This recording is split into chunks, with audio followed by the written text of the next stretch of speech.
Hello, you lucky devil. You have been cordially selected to sample today's winning menu from West Craven Insurance Services' first ever Secret Chef Challenge to raise money for the Pendleside Hospice. That was a mouthful, wasn't it? Today's cooking segment will also be the first and probably last instalment of Cooking with the Queen, which if it's a success I might upload to YouTube. This cooking segment also includes a very large glass of wine. So today I have drawn a medium chicken balti with rice.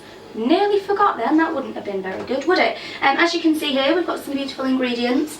Everything sourced and purchased fresh from Keelan Farm, aside from the peppers, because I've forgotten how to do a mad dash to Spa because the co-op are closed.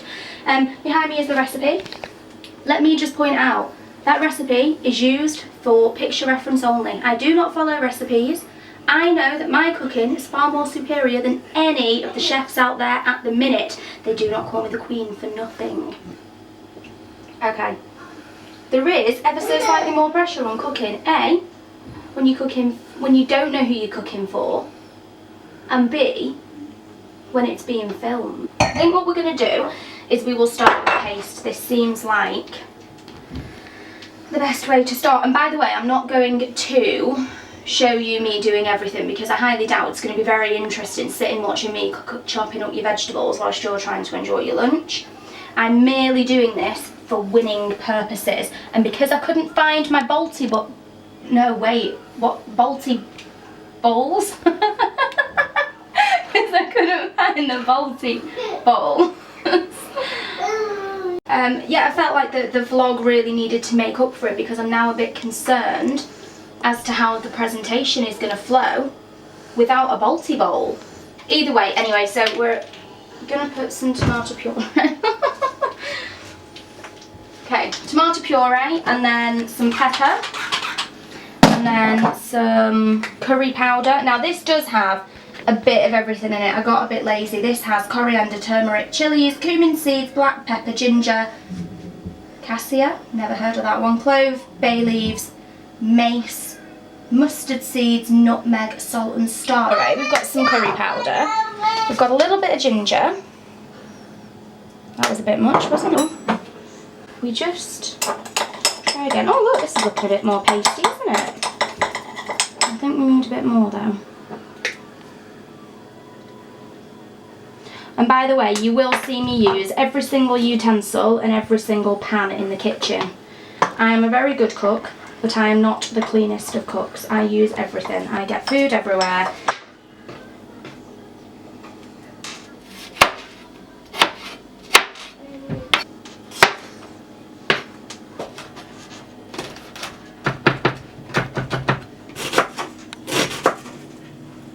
We now have some background music by Queen Bee. We're going to start cooking. That sounds a bit loud, doesn't it? We're going to start cooking. So, I use coconut oil instead of vegetable oil. This is the fun bit, getting all the veggies in the pan without spilling them.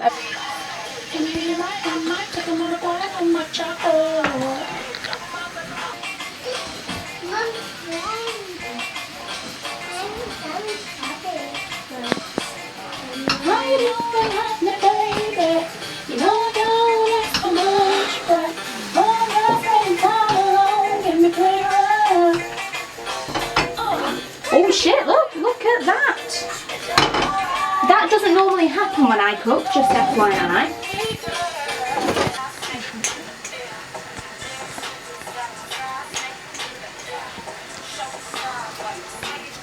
So if you come across some leaves in your lunch tomorrow, if you could just take them out, pretend they were there and don't mark me down for it, and we will get on like really, really well. So chicken is just going in the pan, and as you can see, it's like a Mary Poppins pan. Just watch this. It's all gonna fit. It's gonna fit. Look at that. And your fingers through my soul. Alright now. Oh, I know the way that we feel right now. Oh Lord, it feels good. I couldn't, but since meeting Chris, obviously I didn't really know who who the Pendleside Hospice were, I assumed with the name hospice that they did look after people with cancer and possibly other terminal illnesses. And then I met Chris and I found out that they actually looked after Chris's dad when he was really poorly a number of years ago. So obviously, you know, Thomas's granddad.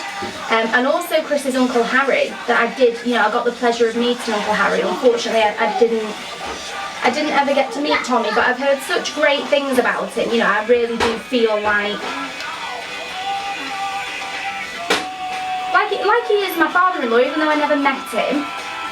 I regard him as family, and I love talking to Thomas about him and making sure that Thomas knows who he is, and hearing from Chris's family and close friends about how much they actually looked out for him and how much they did for him to make him as comfortable as he could be in his throughout his illness and in his last days in particularly, you know. And it's made them a cause close to my heart, especially now living in this area. And I know most, you know, a lot of other people have had experiences with the Pendleside Hospice, and round here I've never heard of a hospice or a charity that is so highly regarded. So it's made me step out of my comfort zone a little bit, because this is not something I ever would have done. Normally I would have just cooked a meal, took it in, had a laugh. I'm proud to be supporting such a great charity and such a great hospice, and hoping that even though there may only be 13, 14 years in the offices, that every little counts, and I know every little counts, and I know it will all go to the overheads, and you know, yeah, and I have to admit I'm having quite a nice time with it, so long as you all don't absolutely rip the shit out of me tomorrow, then we'll all be okay. And like I said, if I don't win, we won't even talk about it, because I will literally go all Queen of Hearts on somebody and I will be off with somebody's head. Just be warned, I'm only in this to win. Who do you think might have made your chili? Genuinely haven't got a clue, because I was quite secretive upon requests. There was numerous requests, intrigued. Evidently it's because everybody knows how much of a good cook I am, because you all smell my lunches, so I can understand there being people getting really worked up and falling all over each other to make sure that I'm cooking their meal. But I kept shmut on what I was cooking. So just to rephrase it, who do you hope has made your chili? I really hope Andrew's made it, because I do actually think that Andrew will be a really good cook. However,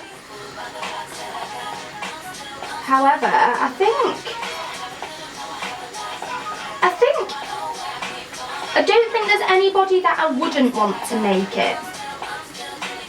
I'm happy with anyone really. So chicken stock, I did make chicken stock earlier, but there was absolutely no point.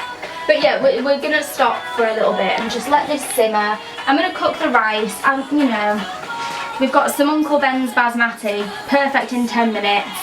There'll be enough to feed a small village. Welcome back. We are back. We have emergency wine, emergency one-stop wine. What I just want you to take note of is my rice. So, rice is done. Beautiful, fluffy rice. I use my curry spoon in my rice to give my rice a bit of flavour. I promised you there'd be enough to feed a small village, but it's beautiful, it's fluffy. What I am going to do is get it in a box and get it in the fridge to cool. Compared to when it went in and it was quite watery, this is what we have left. So it's the perfect consistency sauce-wise, not too runny, not too hot.